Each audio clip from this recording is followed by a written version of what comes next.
So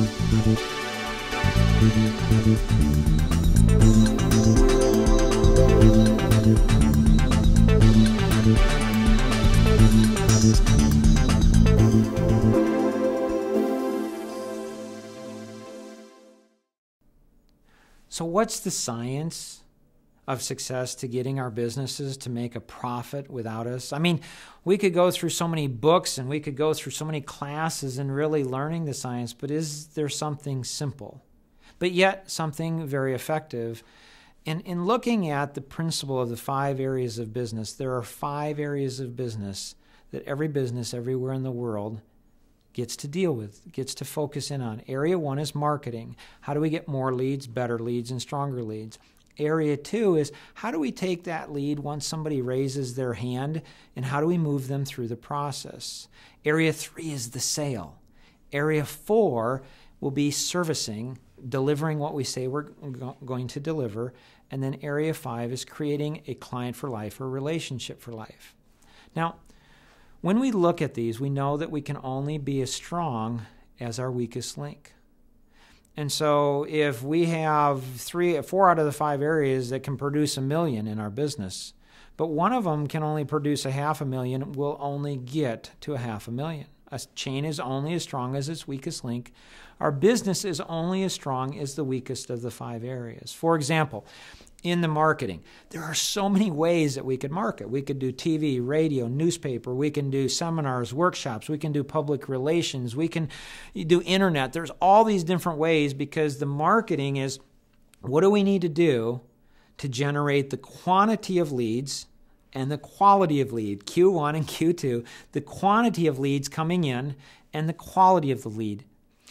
Getting to our WOW income goal, our WOW profit goal, getting our business to double is so important to looking at. It's the perfect blend of quantity and quality. We can't just have quantity and we can't just have quality. We need a blend of that. So in the marketing area, what's the most effective way for us in our business to be able to generate more leads and better leads? Now, that's the first part. Now, we can double, as we've learned, we can double the number of leads coming in, but in Area 2, pre-sales, once somebody raises their hand, what do we do? What do we say? Now, this is an art and a science. I mean, it's amazing on how simple it is and how complex it is. We've shared that, based on different university studies, the average number of contacts it takes to make a sale is somewhere between 6 and 10. The average salesperson or business owner makes 1 to 2. So when somebody raises their hand, what do we do? Do we sell them a product? Do we get them to know, like, and trust us? Do we use testimonials? What do we do? That's step 1. What do we do? Step 2. What's the frequency? How do we connect with them personality-wise? What about the examination, solution implementation? The key that we need to do is we need to come up with, here's step 1. Every prospect that comes in goes through this. Here's step 2. Here's step 3. This is much more complex than obviously we're able to share just in a couple minutes, but it gives us an insight. Do we have a weakness in there where we don't have a system, we don't have a problem? Maybe we're not even tracking our leads. That's a pretty substantial issue. Area 3, that's the magical and mystical part. That's the part, which is why salespeople make so much money. This is the hardest part of all 5 areas to be able to reproduce. And so it's the quantity of our effort. It's the quality of our efforts. It's how do we overcome objections?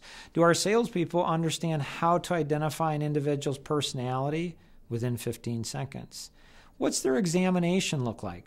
How are they doing in presenting their solutions? Are they getting feedback from Area 4 and the other areas on what's working and what's not? Are they using testimonials? Area 4 is servicing. Being an international author and speaker, I've done so much writing and speaking, and the #1 article that was published all over the world was how to turn your servicing into a profit center. So we look at servicing and we say, we spend all this money in servicing. What if we were to turn servicing into a profit center? There's a way to do that based on the cluster principle. So when we service our clients, what do we do? Step 1, step 2, step 3, step 4. Are we asking for additional referrals? Are we taking the seed reproduction principle and being able to say, here's this success, Are we feeding that back into Area 1 marketing? Are we feeding that back into Area 2? Are we feeding that back into Area 3? If we're not doing that, we're leaving so much money on the table because we're not handling the servicing. We're not looking at it from a profit center. And then Area 5.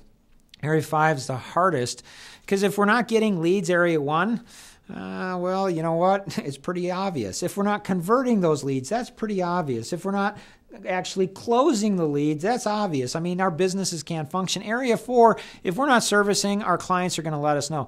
Area 5 is the, iceberg. It's under the water. It's the thing that we're losing millions of dollars and don't even know it because nobody's going to come back to us. It's after we close, after we finish all of our servicing, it's the over and above. So it's how do we build ongoing relationships? Are we doing surveys? Are we finding out what additional products and services? Are we finding out where these people are connected, where they could refer, their centers of influence? Seeing success in our business, getting our business to make a profit without us is so critical, and we need all 5 of these areas being successful in our business. We want to help you. When we work together, we can accomplish so much more than we can on our own. And we trust that this has been helpful, is motivating, inspirational, to where we can put some systems in place to help one another in growing our businesses. Together, we can accomplish more. When we create a win for you, that creates a win for us. Win-wins are what it's all about in business. Have a great day.